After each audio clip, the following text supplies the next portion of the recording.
सितारों को पार करने के बाद में सबसे पहले जो आपको लोक मिलेगा उसे महात्माओं ने शिवलोक कहा।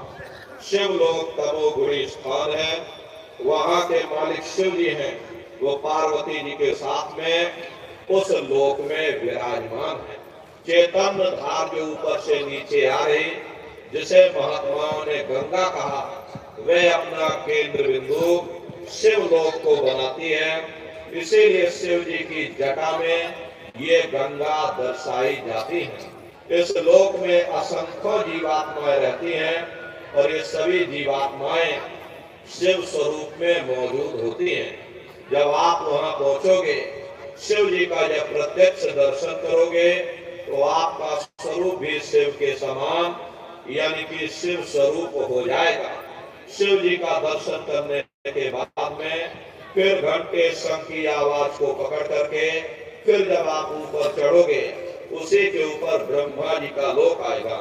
ब्रह्मा जी का लोक वो रजोगुणी स्थान है। वहाँ के मालिक ब्रह्मा जी हैं, वो गायत्री, सावित्री और सरस्वती के साथ उस लोक में विराजमान है।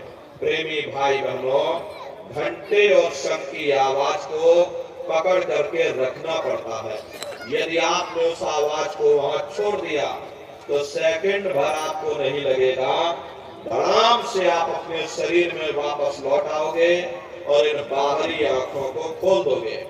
इसीलिए शब्द को पकड़ करके रखना पड़ता है। शब्द सीढ़ी है, शब्द रस्सी है, जिसको पकड़ करके ये जीवात्मा नीचे से ऊपर की ओर चढ़ती है।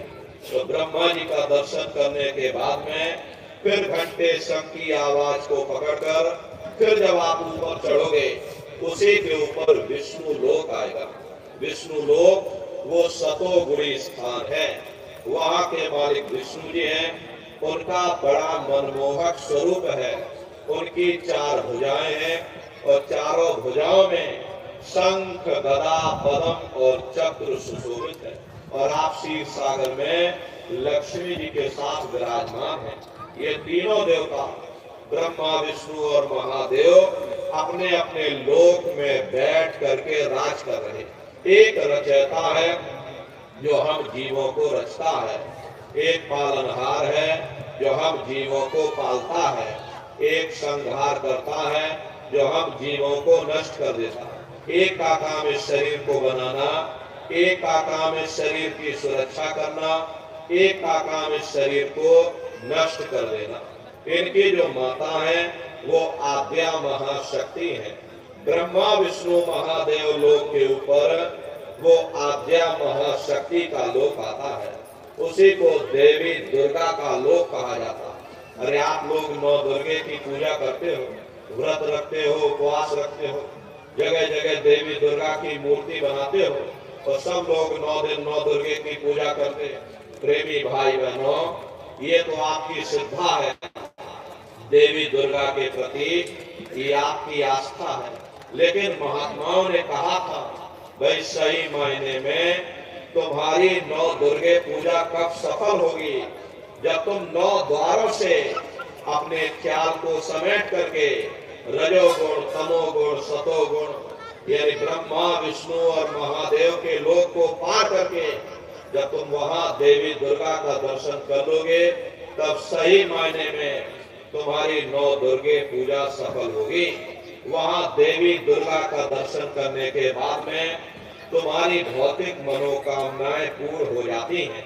साधक को रिद्धि, सिद्धि और शक्तियां प्राप्त हो जाती हैं। उन शक्तियों को प्राप्त कर लेने के बाद फिर घंटे शंख की आवाज को पकड़ करके फिर जब आप ऊपर चढ़ोगे, उसी के ऊपर सबसे पहला देश आपको मिलेगा, या यूं कह लीजिए ये पहली राजधानी आपको मिलेगी, जिसे महात्माओं ने सहस दल कवल कहा। वो राजधानी है।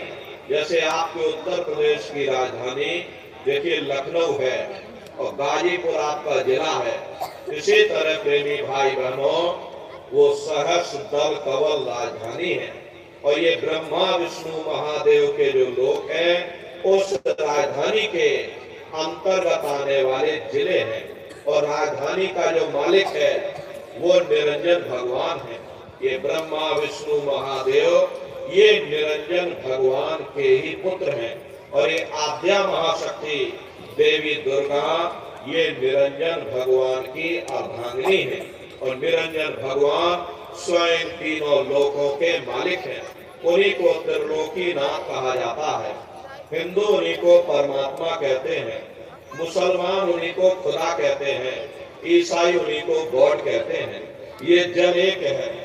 जल को चाहे आप पानी कह लो, चाहे वाटर कह लो, चाहे आप नीर कह लो। इसी तरह प्रेमी भाई बहनों, वो परमात्मा एक है।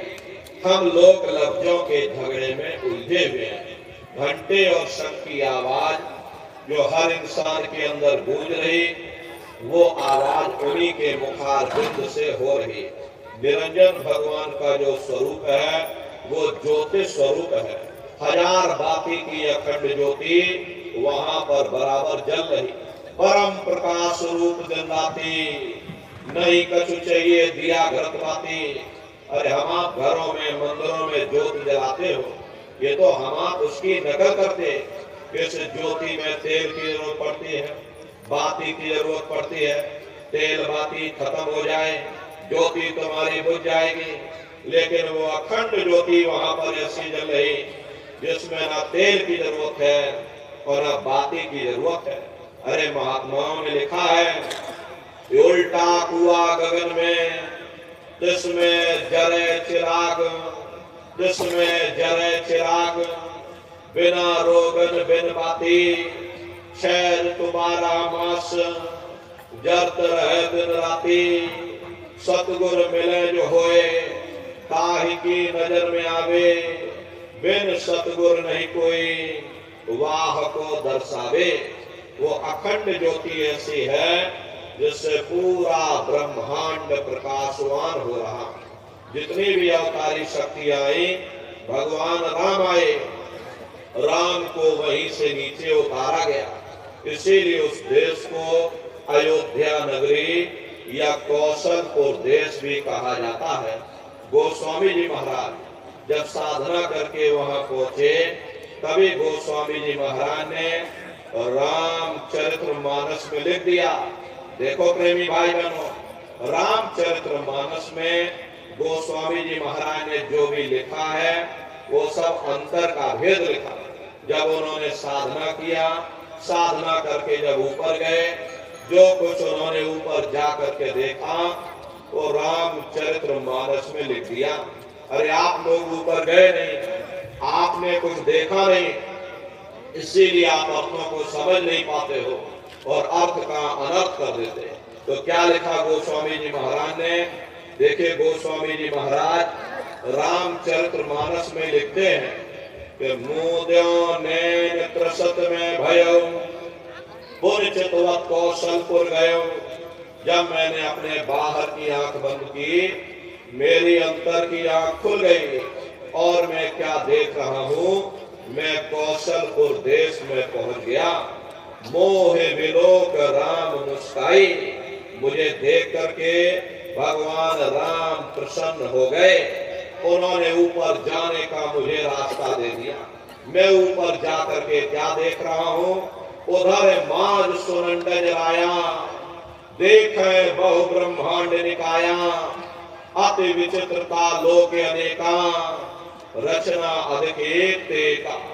विचित्र विचित्र भांत के वहां पर लोक बने हुए, एक से बढ़कर एक सोने के महल बने जिसकी शोभा अवर्णीय है।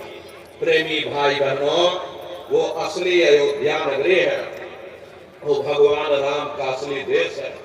जब आप लोग साधना करके वहां पहुंचोगे और अपनी दिव्य दृष्टि से उस अयोध्या नगरी को जब आप स्वयं देखोगे, अरे तुम देखते रह जाओगे। प्रेमी भाई बहनों, ये क्या ईश्वर की लीला है, कैसे उसकी कारीगरी है, अनंत उसकी सत्ता है, अनंत उसका प्रकाश है। उसी आनंद को पा करके बड़े बड़े राजे महाराजाओं ने अपने राजकाज पर ठोकरें मार दी और जंगलों में जा करके नंगे हो करके नाचने लगे।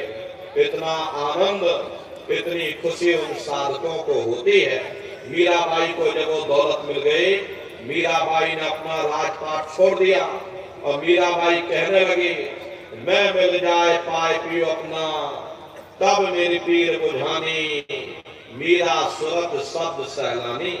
कबीर साहब को जब वो दौलत मिल गई और इन महात्माओं को जब वो दौलत मिल गई, उन्होंने ऊपर चढ़ करके उस अयोध्या नगरी को देखा, भगवान राम के देश को देखा, तो कलम तोड़ करके लिख दिया, चिल्लाने लगे, ये अचरज देखा भारी साधो, अचरज देखा भारी रे, बिना बजाए निस्दिन बाजे, घंटा शंख नगारी रे, बहरा सुन सुन मस्त होता है, तन की खबर विसारी रे, बिन भूमि के महल बना है, तामे जोत उजारी रे, अंधा देख देख सुख पावे, बात बतावे सारी रे, जीता मरकर फिर जी जावे, बिन भोजन बलधारी रे, ब्रह्मानंद संत जन बिरला, कोई समझे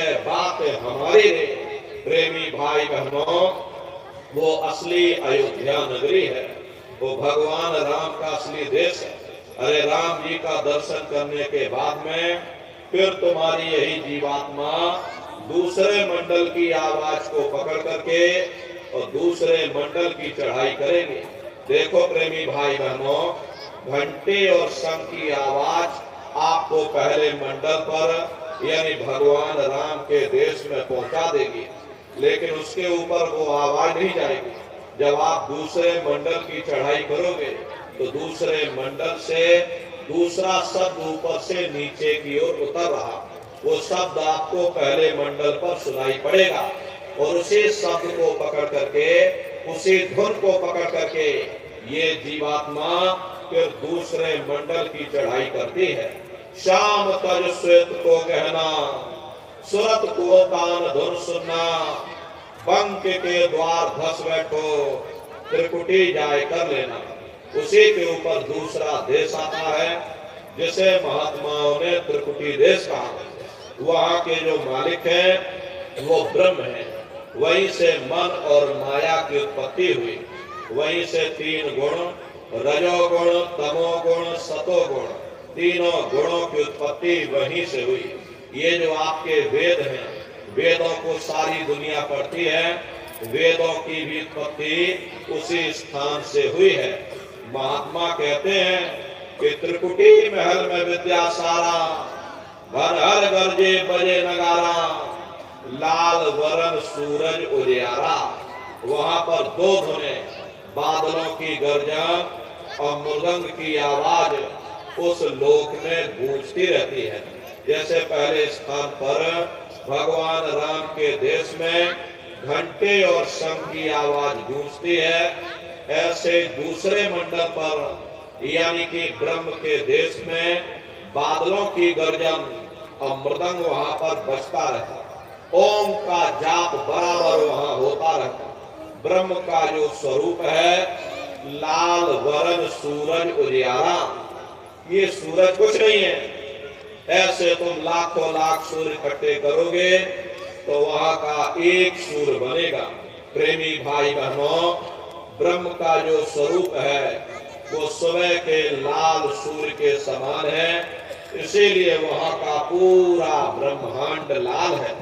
महात्मा जब साधना करके वहां पहुंचे तभी महात्माओं ने लिख दिया, लाली मेरे लाल की जित देखूं तो लाल, लाली देखन में गई मैं भी हो गई लाल। वो पूरा ब्रह्मांड ही लाल है। तो जितने साधक वहां पहुंच जाते हैं उन सभी को योगेश्वर कहा जाता है। योगेश्वर की पदवी उन्हीं को मिलती है जो ब्रह्म स्थान तक पहुंच रखते हैं। जैसे व्यास जी हुए, वशिष्ठ जी हुए, वाल्मीकि जी हुए, इन सब की पहुंच वहीं तक थी।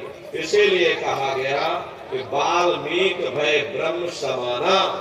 जब इनकी जीवात्मा वहां पहुंची और जब इन्होंने ब्रह्म का दर्शन किया तो इनका स्वरूप भी ब्रह्म के समान यानी कि ब्रह्म स्वरूप हो गया। तो जितने साधक वहां पहुंच जाते हैं उन सभी को योगेश्वर कहा जाता है। योगेश्वर भगवान श्री कृष्ण उसी देश में वास करते हैं। ये जो ब्रह्म देश है वो श्री कृष्ण भगवान का ही देश है और श्री कृष्ण भगवान वहीं पर रहते हैं। ये बाहर की जन्माष्टमी नहीं है जो आप लोग यहाँ जन्माष्टमी मनाते हो, ये तो आपकी श्रद्धा है। महात्माओं ने कहा था भाई सही मायने में तुम जन्माष्टमी कब मनाओगे, जब तुम्हारी ये जीवात्मा 5 तत्व जल पृथ्वी अग्नि वायु आकाश और 3 गुण रजोगुण तमोगुण सत्वगुण यानी 5 तत्व 3 गुणों से परे होकर के ब्रह्म देश में पहुंच करके जब तुम कृष्ण भगवान का वहां दर्शन कर लोगे तब सही मायने में जन्म अष्टमी मनाई जाएगी। वहां कृष्ण भगवान का दर्शन करने के बाद में फिर तुम्हारी ये जीवात्मा तीसरे मंडल की आवाज को पकड़ करके तीसरे मंडल की चढ़ाई करती है। आगे पहुंची सुन झंकार ररंकार धुन सुनी पुकार, आगे श्वेत सुन है भाई मान सरोवर बैठ नहाई। उसी के ऊपर तीसरा देश आता है जिसे महात्माओं ने सुन्न देश कहा, उसी को रारंग देश कहा जाता है, उसी को अक्षर और नेति कहा जाता। वहाँ के जो मालिक हैं वो रारंग पुरुष यानी कि पर ब्रह्म पुरुष है। देखो प्रेमी भाई बहनों इस बात का ध्यान रखिएगा, ब्रह्मा अलग है और ब्रह्म अलग है और पर ब्रह्म अलग है। तीसरे मंडल के जो स्वामी हैं वो पर ब्रह्म पुरुष है। वहाँ किंगरी और सारंगी 2 धुनें उस लोक में गूंजती रहती हैं और पर ब्रह्म पुरुष का जो स्वरूप है वो पूर्णमासी के चंद्रमा के समान बड़ा ही मनमोहक स्वरूप है। इसी स्थान पर प्रेमी भाई बहनों एक बहुत बड़ा अमृत का सरोवर बना हुआ है जिसे महात्माओं ने मान सरोवर कहा। जब तुम्हारी ये जीवात्मा उस मान सरोवर में जाकर स्नान कर लेगी तो जन्म जन्मांतरों के तुम्हारे मैले पाप कर्म साफ हो जाएंगे।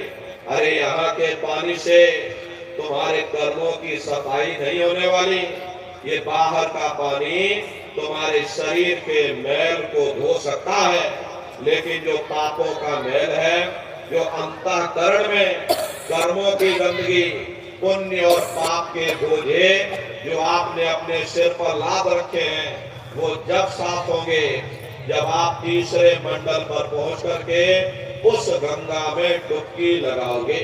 उस गंगा में स्नान करने के बाद में ये जीवात्मा हंस रूप हो जाती है। हंसन मिले हंसा हो जाई मेरे जो अमीय आहारा है।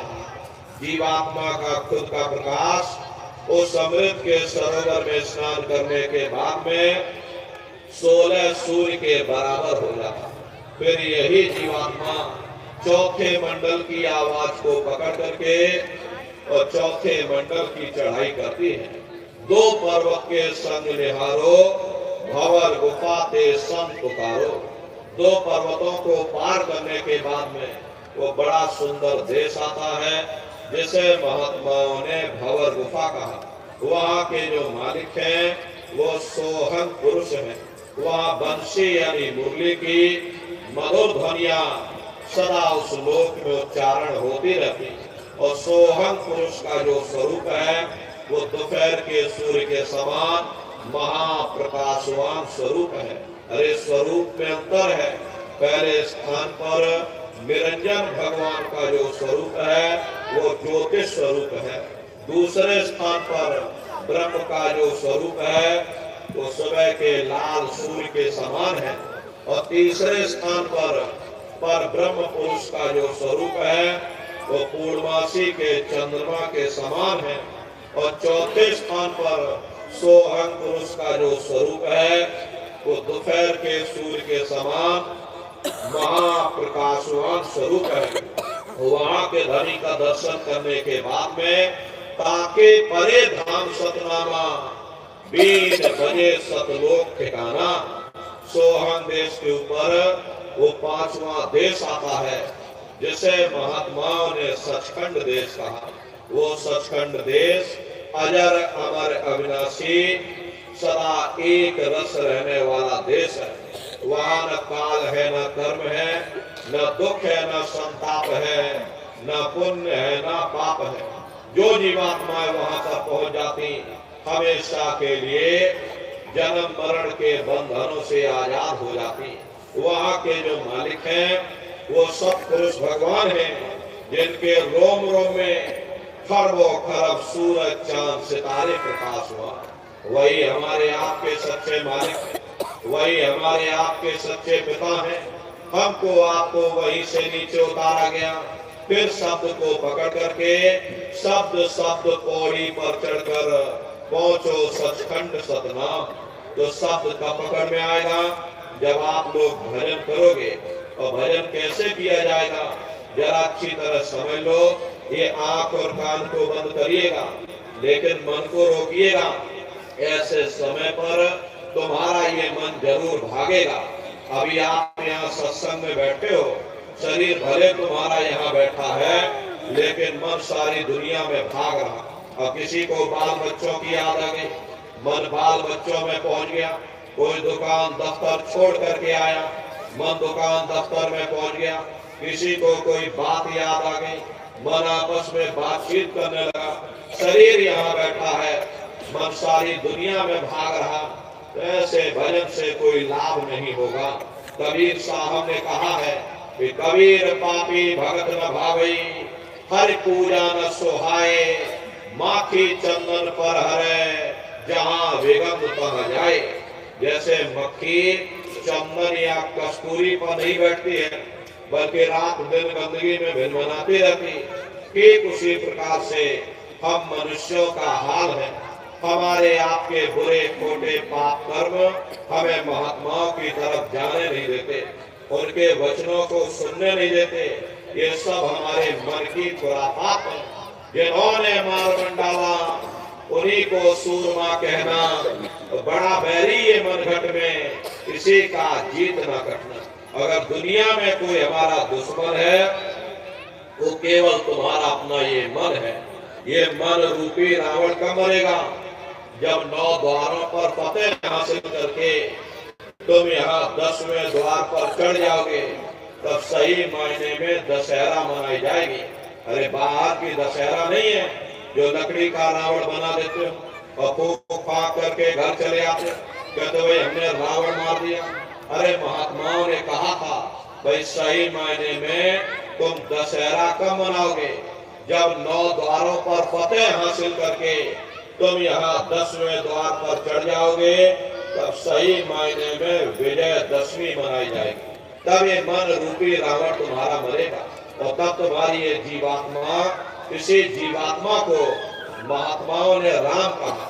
अरे हम कोई अपने मन से नहीं कह रहे, धर्म ग्रंथों में लिखा हुआ है, एक राम दशरथ का बेटा, एक राम घट घट में लेटा, एक राम का सकल पसारा, एक राम है सबसे न्यारा। एक वो राम है जो अयोध्या के वासी हैं, और एक राम घट घट में लेटे, यानी हमारी आपकी ये जीवात्मा जो हर एक के अंदर मौजूद है। महात्माओं ने कहा वो एक वो राम है, और एक राम का सकल पसारा, यानी पहले स्थान के मालिक वो निरंजन भगवान, जिनको दुनिया त्रिलोकीनाथ कहती है, जिनका ये पूरा पसारा, ये पूरा संसार है। महात्माओं ने कहा भाई एक वो राम है, और एक राम है सबसे न्यारा, 5वें स्थान के मालिक वो सत्पुरुष भगवान जो हमारे आपके सच्चे पिता है। महात्मा ने कहा भाई एक वो राम है, तो महात्मा तो उस राम की महिमा गाते हैं। मोटी बात आप पकड़िए कि भजन कैसे करोगे। ये आंख कान को बंद कर लेना, अंतर में गौर से सुनिएगा। शुरू में सीटी जैसी आवाज आप सभी को सुनाई पड़ेगी, उसे आप पकड़ लेना, सुनते रहना, सुनते सुनते उसी में लीन हो जाओ। एक समय ऐसा आएगा, दोबारा आपको अनुभव होगा कि कहीं बड़ी दूर से एक महीना बाद घंटे और शंख की आवाज हमारे कानों में बज रही, और जब घंटे शंख की आवाज आपको अपने अंदर सुनाई पड़ने लग जाए, तब आप सीटी की आवाज को छोड़ देना और घंटे शंख की आवाज को पकड़ लेना। एक बार प्रेमी भाई बहनों आप उस आवाज को पकड़ लो, फिर वो आवाज आपको नहीं छोड़ेगी, खींच करके शरीर से बाहर कर देगी। रोजाना रोज ब्रह्मांडों की सैर करना, रोज देवी देवताओं के दर्शन करना, रोज घर बैठे भगवान राम के दर्शन करना, रोज भगवान कृष्ण के दर्शन करना और घूम करके फिर अपने शरीर रूपी घोंसले में वापस चले आना। तो सुमरन, ध्यान और भजन, तीन क्रियाएं आपको बताई गई। नित्य नियम से करिएगा, नागा नहीं होना चाहिए। शरीर को आप भोजन देते हो, सुबह दोपहर शाम रात भोजन करते रहते, लेकिन कभी तुमने विचार ये नहीं किया ये जीवात्मा जो जन्म जन्मांतरों से बेचारी भूखी प्यासी बैठी है, जिसकी शक्ति से तुम्हारा ये भारी भरकम शरीर चल रहा, तो कभी अपनी जीवात्मा को तुमने भोजन नहीं दिया। और इसका भोजन भजन है, इसका भोजन शब्द है, इसका भोजन नाम है। अपना ये नियम बनाओ कि पहले हम अपनी जीवात्मा को भोजन देंगे, फिर अपने शरीर को भोजन देंगे। अगर ये नियम तुम्हारा बन गया तो तुम्हारा लोक भी बन जाएगा और तुम्हारा परलोक भी बन जाएगा। प्रेमी भाई बहनों, उस मालिक को पाने के लिए तुम्हें कोई घर बार नहीं छोड़ना, तुम्हें कोई जात बिरादरी नहीं बदलनी। ये जात पात के रगड़े झगड़े ये तुम्हारे अपने नहीं है, ये सिर्फ मन की खुराफात है। आप अपनी बुद्धि से विचार करिए। जब गुरु नानक साहब नहीं आए थे तब कोई सिख नहीं था, जब मोहम्मद साहब नहीं आए थे तब कोई मुसलमान नहीं था, जब ईसा मसीह साहब नहीं आए थे तब कोई ईसाई नहीं था। और पीछे लौटते चले जाओ तो केवल मनुष्य मनुष्य रह जाते हैं। ये रगड़े झगड़े किसने पैदा किए? ये हमने आपने पैदा किए। कोई भी महात्मा यहाँ पर आकर के न कोई कौम मनाने आता है, न कोई महात्मा यहाँ मजहब चलाने आते हैं, न कोई यहाँ जात बिरादरी को बदलने आते हैं, और न ही आप हमारे हाथों में ये डंडे और तलवारें देने के लिए आते हैं। अरे आपको सच्चा मार्ग, सनातन मार्ग समझाने के लिए इस धराधाम पर शरीर रूप में अवतरित होते हैं। महात्मा कोई जात बिरादरी नहीं देखते, महात्मा कोई ऊंच नीच, कोई भेदभाव पैदा नहीं करते। अगर महात्माओं ने भेदभाव किया होता तो देखो भगवान राम जंगलों में रहने वाली आदिवासी महिला सबरी का जूठा बेर भगवान राम नहीं खाते। निर्मल मन जब सो मोह पावा, मोहि कपट छल छिद्र न भावा। इसीलिए महात्मा कहते हैं जाति पात पूछे नहीं कोई, हरि का भजे सो हरि का हो। लोग यहाँ जात पात बनाते बनाते रहते, लेकिन है नारियों, जब तुम्हारी ये जीवात्मा इस मनुष्य रूपी चोले को छोड़ करके ऊपर जब तुम धर्मराज की कचहरी में पहुंचोगे, वहां न तुमसे ये पूछा जाएगा कि भाई तुम किस जाति के हो, या तुम किस कौम के हो, या तुम किस मजहब के हो। अरे भाई तुम हिंदू हो या मुसलमान हो, तुम हिंदुस्तान से आए हो या सीधे पाकिस्तान से चले आ रहे। अरे वहां तुम्हारे कर्म देखे जाएंगे, भक्ति भाव देखा जाएगा, मालिक से मिलने का प्रेम और प्यार देखा जाएगा। इसीलिए महात्मा समझाते हैं भाई मालिक को पाने के लिए तुम्हें कोई जात बिरादरी नहीं बदलनी, तुम्हें कोई घर परिवार नहीं छोड़ना, तुम्हें कोई झगड़े झगड़े में नहीं फंसना, तुम्हें कोई जंगलों पहाड़ों में नहीं भटकना, तुम्हें कोई काले नीले पीले कपड़े नहीं पहनना, तुम्हें कोई साधु सन्यासी और बाबा नहीं बनना। अरे भाई तुम अपने अपने घर परिवार में रहो, अपने अपने बाल बच्चों के साथ रहो, अपने अपने समाज में रहो, समाज की रीत नीति और नियम के अनुसार रहो, मेहनत और ईमानदारी से काम करो और 24 घंटे में से घंटा 2 घंटा समय निकाल करके सुमरन ध्यान और भजन करिएगा। यही दौलत तुम्हारे काम आएगी। बाकी सब रगड़े झगड़े ये सब तुम्हारे यहीं पड़े रह जाएंगे। सुई की एक नोक भी तुम्हारे साथ में जाने वाली नहीं है। बड़े बड़े राजे महाराजे आए, सारी जिंदगी उन्होंने ये किला बनाते बनाते गुजार दिया। आज उनके किलों को जाकर देखो, आज खंडहर बने पड़े हुए, विश्व विजेता सिकंदर सारी दुनिया पर राज करने का ख्वाब देखता था, वो भी मुट्ठी खोल करके चला गया। अरे कोई क्या साथ लेकर जाएगा? जो चीज तुम्हारे साथ में जाने वाली वो केवल परमात्मा की भक्ति है। इसलिए प्रेमी भाई बहनों, वो दौलत कमा लो जो अंत समय में तुम्हारे काम आवे। सुमरन, ध्यान और भजन बराबर आप लोग करिएगा। और देखो प्रेमी भाई बहनों, हमारी आपसे अंतिम प्रार्थना है कि आप सभी लोग शाकाहारी रहिएगा, क्योंकि हमारे गुरु महाराज ने शाकाहार पर विशेष जोर दिया। गुरु महाराज हमारे कहते थे कि बच्चे बच्चियों, तुम लोग शाकाहारी रहना, शाकाहार का प्रचार करते रहना, इसी से देश और दुनिया में भारी परिवर्तन होगा। प्रेमी भाई बहनों, परिवर्तन कोई कानून बनाने से नहीं होगा, परिवर्तन कोई आंदोलन करने से नहीं होगा, परिवर्तन कोई तोड़फोड़ करने से नहीं होगा। परिवर्तन तब होगा जब लोगों के विचार बदलेंगे, लोगों की भावनाएं बदलेंगी। और विचार जब बदलेंगे जब लोगों का खान पान शुद्ध होगा। देसी कहावत है, ले जैसा खाए अन्न वैसा होए मन। जब इंसान पशुवती भोजन करेगा तो उसकी बुद्धि स्वतः ही पशुओं जैसी हो जाएगी। फिर इस शराब के नशे में माँ बहन बेटी की पहचान खत्म हो जाए, उस शराब को पी करके यह कैसे पता चलेगा कि क्या अच्छा और क्या बुरा है? यही कारण है कि आज भर समाज में ये दुनिया भर के अत्याचार और दुनिया भर के व्यभिचार फैले हुए। अरे हम लोग देखिए मंदिर बनवाते हैं, उन मंदिरों में नहा धो करके जाते, कहते भाई परमात्मा के रहने की जगह है, हमको नहा धो करके जाना चाहिए, फूल अगरबत्ती ले जाना चाहिए। कोई उन मंदिरों में कूड़ा कचरा नहीं डालता। अगर तुम कूड़ा कचरा डालोगे तो आपस में लाठियां चल जाएंगी।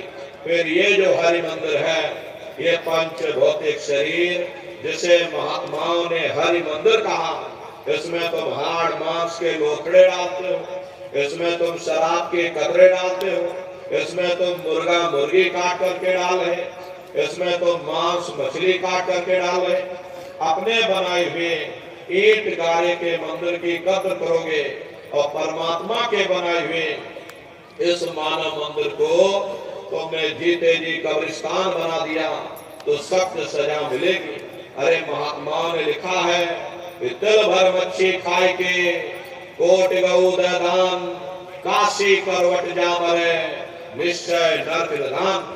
यदि तिल भर भी मच्छी खा करके फिर चाहे कोटान कोट गऊओं का तुम दान करो और काशी में जाकर के मत्था रगड़ते रगड़ते अपनी पूरी जिंदगी वहां पर गुजार दो, फिर भी तुमको तुम्हारे गुनाहों की सजा मिलेगी, कोई बच नहीं सकता। क्योंकि ये कर्म भूमि है, यहाँ तुम जैसा कर्म करोगे वैसा फल तुमको मिलेगा। देखिए इस कर्म भूमि पर कृष्ण भगवान तक नहीं बच पाए। उस समय बाली को छिप करके बाण मारा, वही बाली कृष्ण अवतार में बहेलिया बन करके आ गया। कृष्ण भगवान के पैरों में परम चमकता था, हिरण की आंख समझ करके और बहेलिये ने निशाना मार दिया। और जब पास में आकर के देखा कृष्ण भगवान थे, अफसोस करने लगे। लेकिन कृष्ण भगवान ने उसको समझाया कि भाई इसमें तुम्हारा कोई दोष नहीं, उस समय हमने तुमको मारा, आज तुमने हमको मार दिया, हमारा तुम्हारा अदला बदला पूरा हो गया। कर्म प्रधान विश्व रच राखा, जो जस करे सो तस फल चाखा। ये कर्मों का ऐसा देश है, यहाँ तुम जैसे बीज बोगे वैसी फसल काटोगे। इसलिए प्रेमी भाई बहनों, हमारी आपसे प्रार्थना है कि आप सभी लोग शाकाहारी रहिएगा। ये तरह तरह की बीमारियां जो आज के समय में आ रही हैं, इसका मुख्य कारण एक ही है, लोगों का खान पान गंदा हो गया। अरे आप अपनी बुद्धि से विचार करिए, जब इंसानों के खून में जानवरों का खून मिल जाएगा, इंसानों के अंदर जब जानवरों के कीटाणु पहुंच जाएंगे तो न जानवरों की दवा काम में आएगी, न इंसानों की दवा काम में आएगी। तो परिणाम क्या होगा? ऐसी महामारियां फैलेंगी। अभी कोरोना जैसी महामारी आई, पूरा विश्व तबाह हो गया, लोग अपने अपने घरों में कैद हो गए, कोई किसी से मिलने को तैयार नहीं, न जाने कितने घर परिवार उजड़ गए, न जाने कितनी लाशें बह गई, न जाने कितने बच्चे अनाथ हो गए, न जाने कितनी माताएं विधवा हो गई। लाखों लाख रुपया लेकर के लोग अस्पतालों के चक्कर काटते रह गए, एक ऑक्सीजन का सिलेंडर नसीब नहीं हुआ। अरे कारण क्या है? कारण यही है, जब जानवरों के कीटाणु इंसान के शरीर में प्रवेश कर जाएंगे तो आने वाले समय में ऐसी महामारियां और फैलेगी। हमारे गुरु महाराज परम संत बाबा जय गुरुदेव जी महाराज सन 70 के दशक में ये भविष्यवाणी किया करते थे कि बच्चा आगे नई नई बीमारियां आएंगी, पहले बीमारियों की हवा चलेगी, फिर बीमारियों की आंधी आएगी, फिर बीमारियों की सुनामी आएगी। अरे लाशें पड़ी घर घर में सड़ेगी, बचाने वाला मिलेगा न कोई, जमाना बदलेगा। और कहे जय गुरुदेव पुकार, जमाना बदलेगा। इसलिए प्रेमी भाई बहनों, हमारी आपसे प्रार्थना है कि आप सभी लोग शाकाहारी रहिएगा। कोई ऐसा नशा मत करो जिससे बुद्धि पागल हो जाए और घर में माँ बहन बेटी की पहचान करो। एक द्रौपदी के चीर हरण से पूरा का पूरा महाभारत हो गया। बड़े बड़े राजे महाराजे मौन हो गए, भीष्म पितामह मौन हो गए, गुरु द्रोण मौन हो गए। नतीजा क्या रहा? महाभारत हो गया। लाखों करोड़ों लोग काल के गाल में समा गए। एक द्रौपदी के चीर हरण से इतना बड़ा नरसंहार हुआ। आज कलयुग में शराब के नशे में न जाने कितनी माता बहनों पर अत्याचार हो रहा, न जाने कितना व्यभिचार हो रहा। इसका भारी परिणाम आवाम जनमानस को भोगना पड़ेगा। कर्मानुसार सबको सजा मिलेगी। अरे कर्मों का बादल बवंडर बनेगा, बरसेगी बहेगी तेरे पापों की धारा। सुनते तो जाओ संदेशा हमारा। हमारे गुरु महाराज भविष्यवाणी कर गए, राख बनेंगे महानगर तक, एटम के अंगारों से पत्ता पत्ता झुलस जाएगा, विशुद्ध कंकारों से मानव की क्या पेश चलेगी, अंबर तक फट जाएगा। इस धरती का सारा आंगन लाशों से पड़ जाएगा। महाशक्तियां दुनिया भर के मिट्टी में मिल जाएंगे। क्रूर विधर्मी मानव की तब अकल ठिकाने आएगी। ऐसा भीषण बम भोले का तांडव होने वाला है। जागो जागो दुनिया वालों, समय बदलने वाला है। इसलिए प्रेमी भाई बहनों, हमारी आपसे प्रार्थना है कि आप सभी लोग शाकाहारी रहिएगा। कोई ऐसा नशा मत करो जिससे बुद्धि तुम्हारी पागल हो जाए। घर में माँ बहन बेटी की पहचान करो। अरे आप अपने आप को कट्टर हिंदू मानते हो? अरे भाई हम कट्टर हिंदू हैं, हमसे बड़ा सनातनी दुनिया में कोई नहीं। हम भगवान राम को मानने वाले, हम बजरंग बली को मानने वाले, हम दुर्गा मैया को मानने वाले, हम महात्मा बुद्ध को मानने वाले, हम भगवान कृष्ण को मानने वाले। अरे भाई आप राम को मानते हो, आप भगवान कृष्ण को मानते हो, तो उनके आदर्शों पर भी चलना सीखो। भगवान राम ने कभी नहीं कहा कि तुम मांस खाओ, ये भगवान कृष्ण ने कभी नहीं कहा कि तुम शराब पियो। जितने देवी देवता अवतार हुए सभी यही कह करके गए, अहिंसा परमो धर्म। अगर हमने किसी को बनाया नहीं तो मिटाने का अधिकार हमारे पास नहीं। अरे आप इंसान हो, इंसान का काम है दया करने का, दया धर्म का मूल है। इसलिए आप जीवों पर रहम करो, रूहों पर रहम करो। सभी लोग शाकाहारी रहना, शाकाहार का प्रचार अपने अपने क्षेत्रों में बराबर आप लोग करते रहिएगा। अरे सतयुग कैसे आएगा, राम राज कैसे आएगा? राम राज कोई भाषण देने से नहीं आएगा, राम राज कोई नारा लगा देने से नहीं आएगा। राम राज कोई भगवा लहरा देने से नहीं आएगा, राम राज को हिंदू मुसलमान करने से भी नहीं आएगा। राम राज जब आएगा जब लोगों के अंदर अच्छे विचार आएंगे। वरना राम के समय में भी रावण जैसे असुर होते थे, कृष्ण के समय में भी कंस जैसे असुर होते थे। अरे तब भी लड़ाइयां होती थी, तब भी युद्ध हुआ करते थे।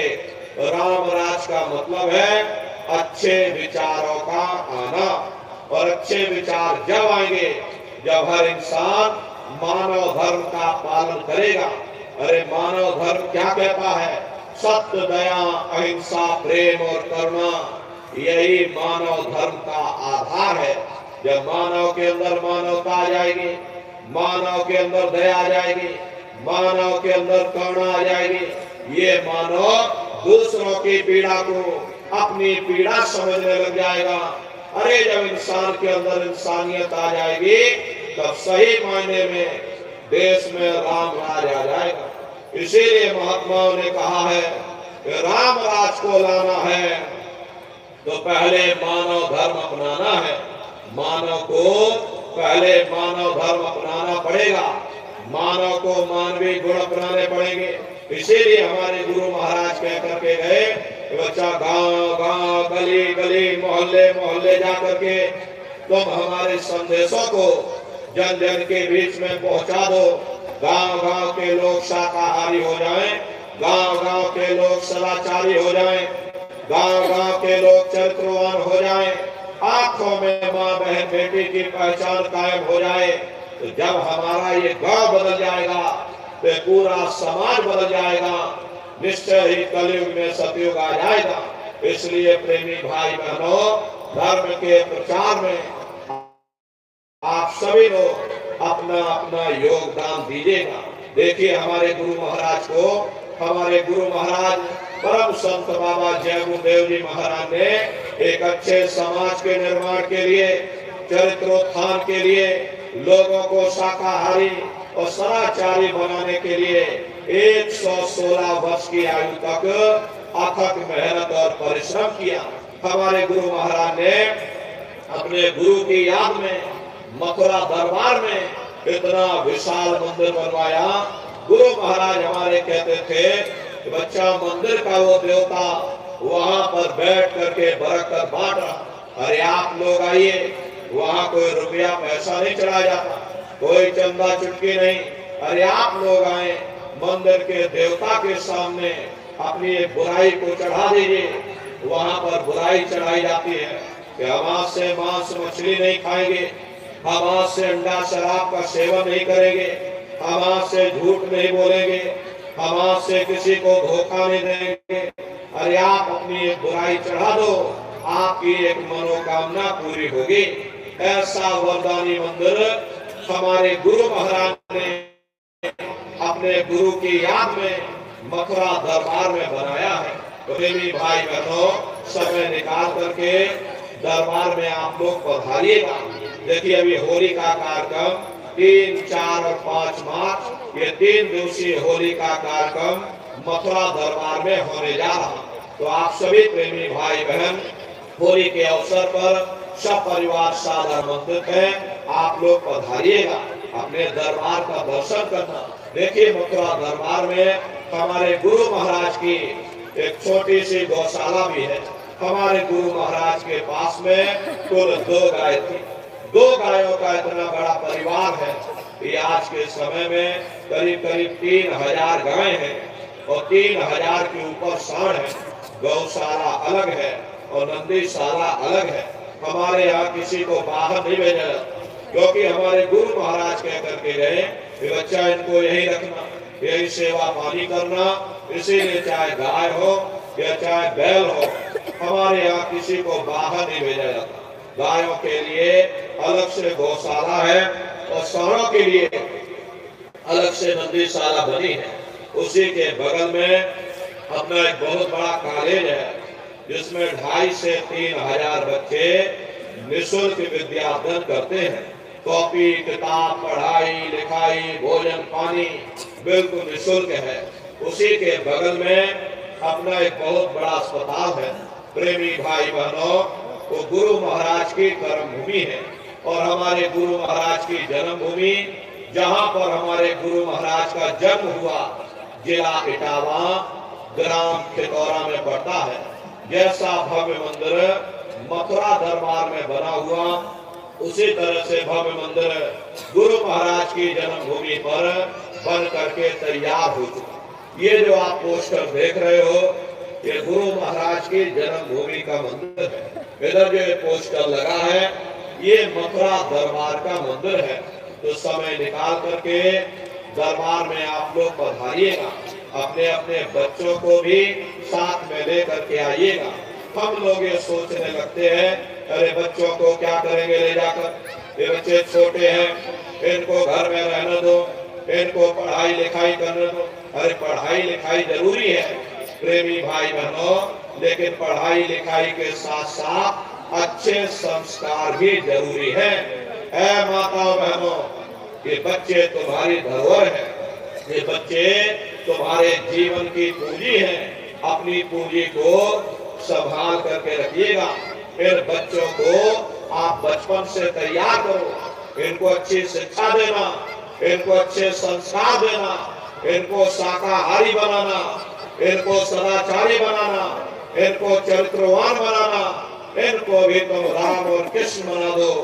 यही बच्चे बड़े होकर के अपने माँ बाप का नाम रोशन करेंगे, घर और समाज का नाम रोशन करेंगे। इसलिए प्रेमी भाई बहनों, अपने अपने बच्चों के साथ, इष्ट मिष्ट परिवार वालों के साथ आप सभी प्रेमी भाई बहन होली के कार्यक्रम में कृष्ण भगवान की नगरी मथुरा में आप सभी लोग सब परिवार साधारण आमंत्रित है। आप लोग पधारिएगा। सुमरन, ध्यान और भजन बराबर आप लोग करते रहना। इतना जान लो, रास्ता बिल्कुल सच्चा है। आप करोगे तो आपको अनुभव होगा, दिखाई भी पड़ेगा, सुनाई भी पड़ेगा। अरे तुम्हारा लोक भी बन जाएगा और तुम्हारा परलोक भी बन जाएगा। इसलिए नित्य नियम से 24 घंटे में से घंटा 2 घंटा समय निकाल करके अपने अपने घरों में बैठ करके सुमरन, ध्यान और भजन बराबर आप लोग करते रहे। दवाई आपको हमने दे दी है, खाना और ना खाना ये आपके ऊपर निर्भर है। अरे खाओगे तो बीमारी दूर हो जाएगी। ये मनुष्य शरीर आपको बार बार मिलने वाला नहीं है। अब के बार ये मौका मिल गया है, दोबारा ये मौका नहीं मिलेगा। इसलिए मौके का लाभ उठाओ। मनुष्य रूपी मंदिर में बैठ करके वो आत्मधन कमा लो, वो खजाना कमा लो, जिससे तुम्हारी जीवात्मा का कल्याण हो जावे। तो सुमरन, ध्यान और भजन नित्य नियम से आप लोग करिएगा। तो देखो प्रेमी भाई बहनों, अब ये सत्संग समाप्त हो जाएगा और सत्संग समाप्त हो जाने के बाद में फिर हम नीचे उतर जाएंगे। बारी बारी से आप लोगों से मिल भी लेंगे। इसलिए आप लोग कोई धक्का मुक्की या जल्दबाजी मत करिएगा, आराम आराम से आप लोग आइएगा। सबसे पहले माताएं बहनें आएंगी, उसके बाद भाई लोग आएंगे। माताओं बहनों से हमारे हाथ जोड़ करके प्रार्थना है, अपने सर को आप लोग ढक करके आइएगा। बगल में देखिए गुरु महाराज की गाड़ी है, चरण पादुका है। दर्शन करते हुए और सभी लोग सत्संग का प्रसाद लेकर के तब आप लोग अपने अपने घरों की तरफ पधारिएगा। आप सभी प्रेमी भाई बहनों ने अपना कीमती समय हमको दिया, इसके लिए आप सभी प्रेमी भाई बहनों को बहुत बहुत धन्यवाद है। सबका जीवन मंगलमय हो। इन्हीं शुभकामनाओं के साथ में अब हम अपनी वाणी को प्राप्त करते हैं। आप सभी प्रेमी भाई बहनों को बहुत बहुत साधुवाद। बोलो जय गुरुदेव, जय गुरुदेव। चार्ज में लगा देना बड़ा वाला। सभी लोग खड़े होकर के हमारे के पावन नाम का सभी प्रेमी भाई बहन प्रेम से उच्चारण करिएगा। बोलो जय गुरुदेव,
कहना है, शाकाहारी रहना है। जय गुरुदेव। जय गुरुदेव। देवी भाई बहनों, अब पूज्य महाराज जी आप सब लोगों से मिलने के लिए मंच के नीचे आ रहे हैं। भाई लोग थोड़ा धीरज रखेंगे, पहले बहनों माताओं को मिलने का अवसर दे देंगे। बहनें माताएं ध्यान दें।